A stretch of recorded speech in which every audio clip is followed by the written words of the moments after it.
ცეცხლაურში ნაგავსაყრელის მშენებლობის შესაძლო დაწყებას ადგილობრივები აპროტესტებენ. მოსახლეობის თქმით, ტერიტორია, სადაც პოლიგონის მოწყობა იგეგმება, საცხოვრებელ სახლებთან და ნათესებთან ახლოსაა. ახალი ნაგავსაყრელის პროექტის საჯარო განხილვა დღეს ქობულეთის გამგეობაში გაიმართა.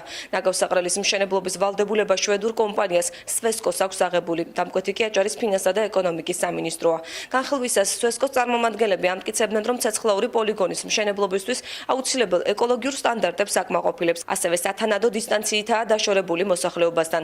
ახალი ნაგავსაყრელი 11 ჰექტარზე განთავსდება და 75,000 ტონა ნაგავის მიღებას შეძლებს.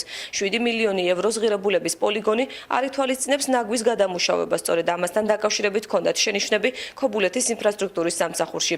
დღის წესრიგში დგას ორი ოჯახის განსახლების საკითხიც. აჭარის ეკონომიკის სამინისტროს საკითხის დეტალურად განხილვის მიზნით ქობულეთის გამგეობასთან ერთად მოსახლეობასთან შეხვედრების გამართვას გეგმავს. ნაგავსაყრელია თუ ქარხანა თუ რაღაცა მეიტანეს და პირდაპირ ხალხის ახლოს კრუქში, მოსახლეობის ახლოს ჩადვეს იქა. გაკეთება. ჩვენ ყველამ ვიცით, რომ ეს ნაგავი რა არის. ამიტომ ხალხი არის წინამდეგი, განცხადება იყო რამოდენიმე ხალხის ხელწერა აქანაი.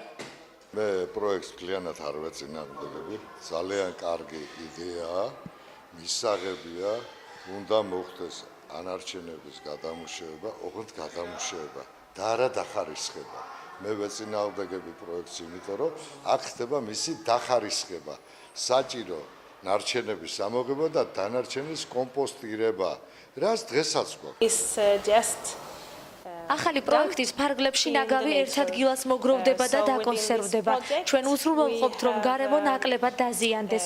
რაც შეეხება მოსახლეობის გასახლებას, ამას მთავრობა განსაზღვრავს. ჩვენ უშუალოდ ნაგავსაყრელის პოლიგონის ტერიტორიაზე მოწყობაზე ვმუშაობთ.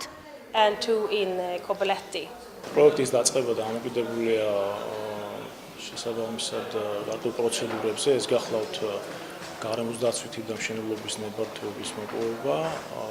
ამჟამად მიმდინარეობს მუშაობა შესაბამის დოკუმენტაციის შემუშავებაზე. შემუშავდება განსახლების გეგმა და შესაბამისად მოხდება კომპენსაციის მექანიზმის შემუშავება.